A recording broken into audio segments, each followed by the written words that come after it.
Sedra highlights this week: Rebecca's questions, genealogy, the brothers Grimm, Rebecca's duty to Israel. We shall remember them. Hello, Shlomo, and welcome back. Hi, Mark. Nice to be here again. Thank you for the invitation. It's nice to see you. It must be. So last week we spoke about Esau, the life of Sarah. We spoke about Shidduchim, in search of a perfect wife. And what have we got to look forward to this week? And a perfect husband. Indeed. Well, of course, we were left with a cliffhanger not a coat hanger, but a cliffhanger last week, because we knew that Rivka and Yitzhak got married. And of course, next thing, the future generation, progeny, children. But alas, it didn't happen that easy. So we're going to have a look at that this week and see what went on with those wonderful children. And we're actually going to look at some questions. Now, as you will have known from previous experience, and of course our viewers too, the Sedra this week, Toldot, looks at a number of different protagonists, people involved and taking part in the account that we read. There's only one lady, and that's Rivka, or Rebecca if you prefer. And it seems to me that it would be a nice idea to actually look at where she was in all of this, her involvement, and the questions she asked. Questions that are tricky questions and don't get a simple, straightforward answer. So that's where I'm going to take us this week, if that's all right with you. Lovely. And where would the answers come from? Well, the answers may be more suggested than direct, and we'll look at the text, we'll look at the commentaries, and we'll see what they give us and how they help us to understand. So let's just start by remembering that Rivka came from a totally different environment and culture to that of Yitzhak. Yitzhak was the son of Abraham. Well, I don't need to say any more about that because we all know the situation there. But the Sedra this week tells us that if we look at, anybody wants to check it up, chapter 25, verse 20, it tells us all about the genealogy of Rivka, who she was and her ancestors and so on. And you might say, yeah, but hang on a minute, I know all that from last week. You don't have to tell me again. I'm not that forgetful. So is there a point that we are meant to draw from all of that? Well, there is, because we find that in the absence of children, the two of them, Rivka and Yitzhak, prayed for children. Whose prayer was answered? It was Yitzhak. Not Rivka. How interesting. It is interesting. And the commentaries say, why? Good question. And the answer is that someone who comes from a totally righteous, which is a bit of a hackneyed word, but it'll do for our purposes, a totally righteous background has got more chance of having their prayers answered immediately than someone who has less of a righteous background. I will add something to this. This is my gloss. I haven't got a paintbrush, but it's my gloss. That's what we like. We like your gloss. Oh, do you? Okay. Full gloss, yeah. Fine. My gloss is this. That should never prevent anybody who might describe themselves as Jewishly ordinary from praying for something that they really want. Because to my mind, it's the honesty, the devotion, the intensity of the prayer that really makes the difference. And in fact, to keep our wonderful viewers on the edge of their chairs, not to the point where they fall off, but on the edge of their chairs, next week we are going to talk about the power of prayer. So that's something to look forward to. Good. So we know, as I say, that prayers were answered, and lo and behold, Rivka found that she was pregnant. Not only was she pregnant, but she was pregnant with twins. Now,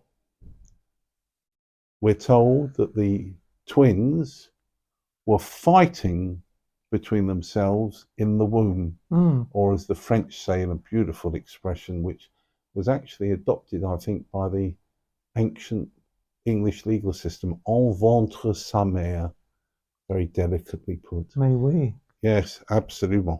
Right. So they were struggling. Question, what were they struggling about? And we are told that Jacob, if his mother walked past the yeshiva, the rabbinical academy of Shemoneva, he wanted to be there. He wanted to participate in religious study. Whereas if she walked past the temple of idolatry, Esau was keen to get out and take part. Two very different boys. Characters. Absolutely, two very different personalities. And so she asked, this is our first question for today. She asked a question. She says, in verse 22, anybody wants to check it? Depends how you translate it. Where am I? What am I? Or why do I exist?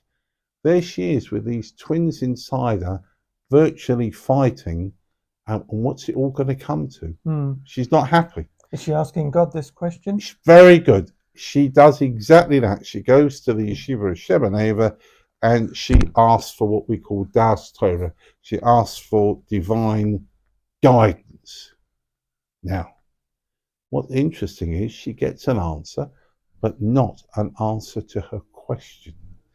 So let's look at the answer and see what it says. And God says to her, there are two separate nations in your womb. One will be stronger than the other, and the older will serve the younger. Wow. Now, that's an interesting answer. She doesn't say, yes, that's all very nice, but what about my question? She doesn't say that. She accepts it, if you like, as a nevuah, a prophecy of what's going to be. And being on the spiritual elevation that she has as one of the mothers of Israel, then consequently we can understand that she grasps the meaning and she can see where the future goes. So the boys are duly delivered and they grow up. And in verse 28 we find something interesting, a difference of opinion between the parents. Always a little bit risky. So it says that Yitzhak, Isaac, loved Esau, and I'll quote the original, ki said befiv, because there was hunting in his mouth. Wow. There's hunting in his mouth. What does that mean?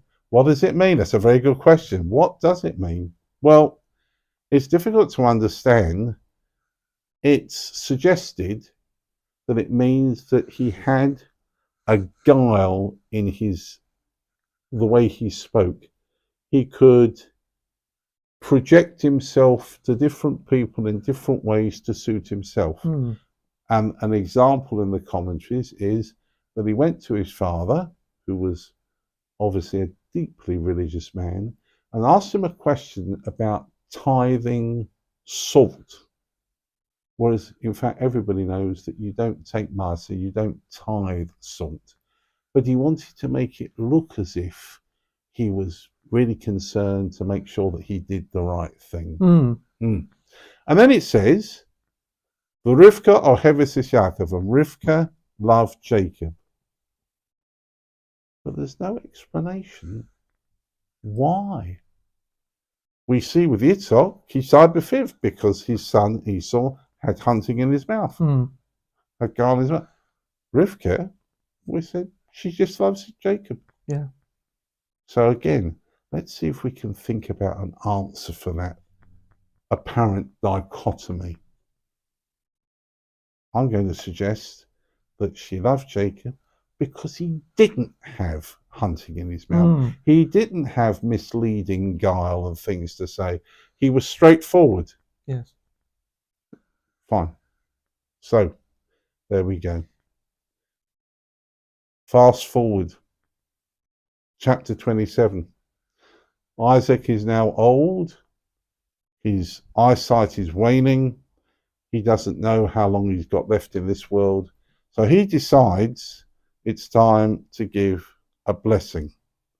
And he calls Esau, his firstborn, and asks him to go and hunt some food, prepare it, bring it to him, and then he will be in the mood to give a blessing to his son. But chapter 27, verse 5, hardly is Esau out of the door with his bow and arrow or whatever he needed, and Rivka intervenes as she calls her other son, Jacob. And she says, I've heard that this is what your father plans to do. Well, we're going to make sure that it doesn't happen quite that way. And I want you to dress up as your brother, and I want you to go in with some food that I'm going to prepare instead, and I want you to have the benefit of the blessing. Now, this creates some issues here. First question, where's her loyalty to her husband? Secondly, why is she keen to distinguish between her two sons? And thirdly, why would she stoop to such subterfuge? Well, believe it or not, Rashi, our primary commentator, makes no comment. Is that right? Doesn't say a word. Wow. So I've been thinking it over in the hope of trying to work out some sort of rationale. And I think we go back to the prophecy that she got when she was still pregnant. We mentioned a little earlier that in fact she knew which way things were going to turn out in the future.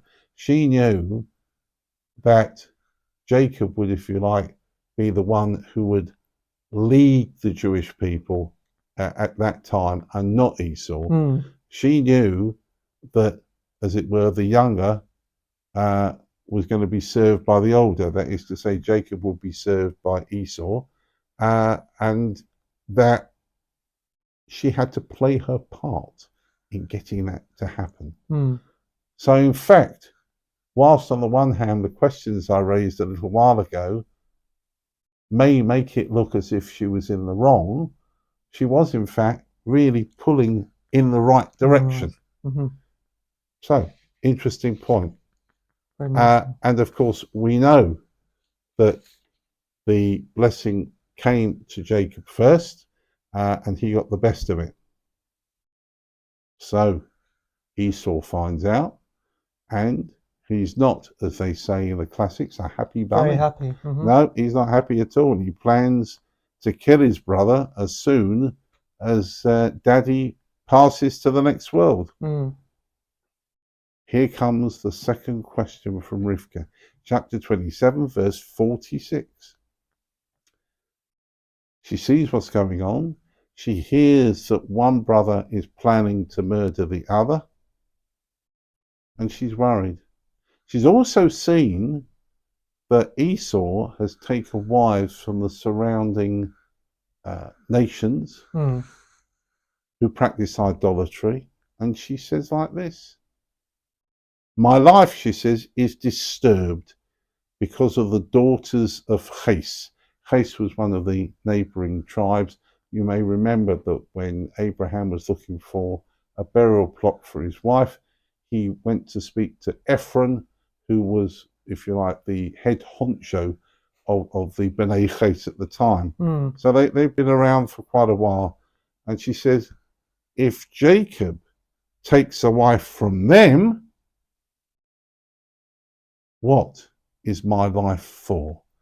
Katzti b'chayai. We could almost use the word disgusted with my life if that happens. After all that we've done, my husband and I, to try and keep Jacob at least on the right path, and then he goes off and marries against our traditions. Yes. So that's a second question. Is there an answer? Well, again, we don't seem to get any sort of answer to the question. From Rashi.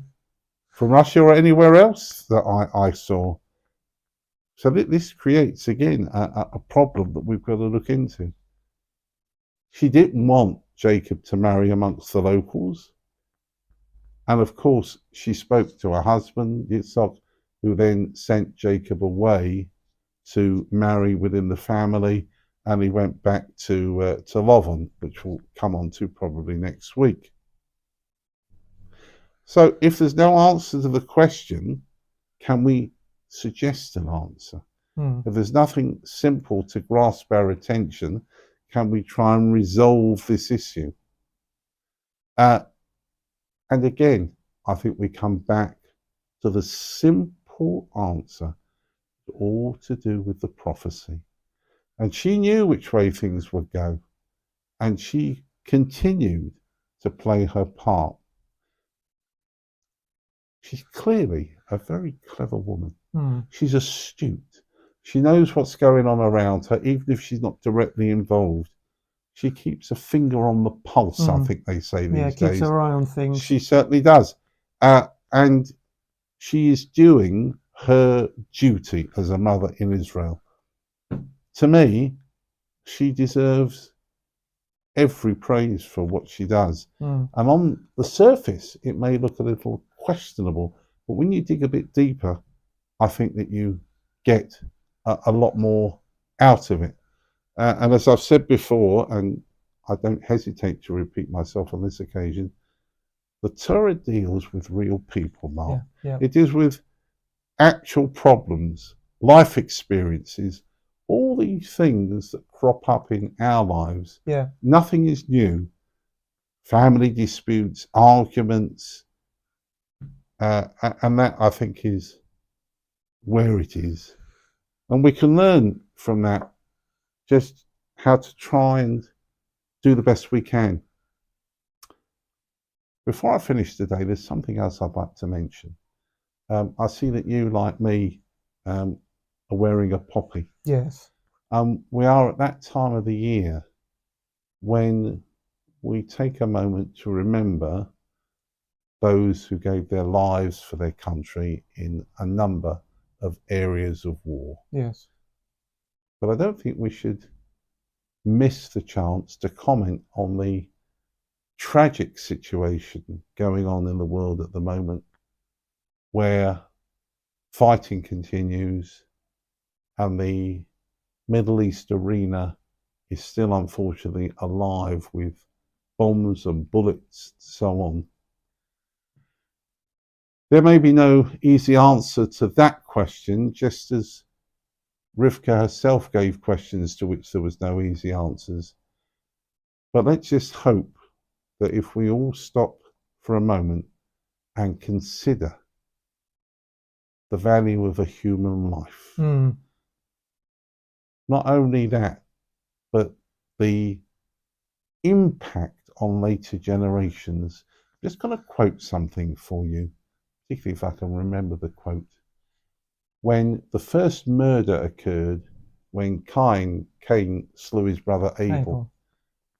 God said to Cain like this.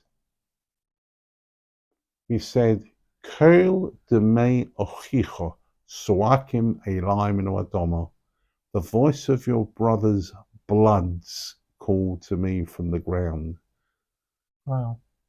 Powerful. Powerful. Why bloods in the plural? Because when Cain slew his brother Abel, he not only killed him, but he extinguished at that point all the future generations that would come from Abel. In that one moment, in that one act. And so we can see, we can appreciate the value of a human life. It's got enormous potential, what it can do and where it can lead. And so let's hope that this Remembrance Weekend brings people to their senses, has a real impact, and that what follows from it may bring us happier times in the future. Amen. Thank you very much. Very, very nice. Very prolific. Very good. Well, ladies and gentlemen, I'm sure you all enjoyed Reb Shlomo's presentation today. And as I say every week, please leave any comments, any likes, and please don't forget to subscribe to our channel. And also please follow the link in the description and you'll get our copy of Bereshis. And as we all know, next week's Parsha is Vayetze. Certainly is. Please God, we'll be welcoming back Reb Shlomo. So what have we got to look forward to? Well, if you'll have me, I'll be back. Lovely. Well, next week, well, as we just said, Jacob flees his home and goes off on a journey fraught with potential difficulties. How does he cope? What does he do? How does he get on with life? Well, we're going to look at all of that next week. We're also going to look at the value of a prayer. We've just been talking about that sort of thing, because right at the start of next week's Sedra, we find that Jacob prays. And we're going to look at what he prays for and how it turns out. So I look forward to you joining us next week. Lovely. Thanks very much, ladies and gentlemen. And we look forward to seeing you next week. Take care and have a good week. Shabbos. All the best. Shabbos. Bye-bye. Please click the like button and subscribe to our YouTube channel for some great content.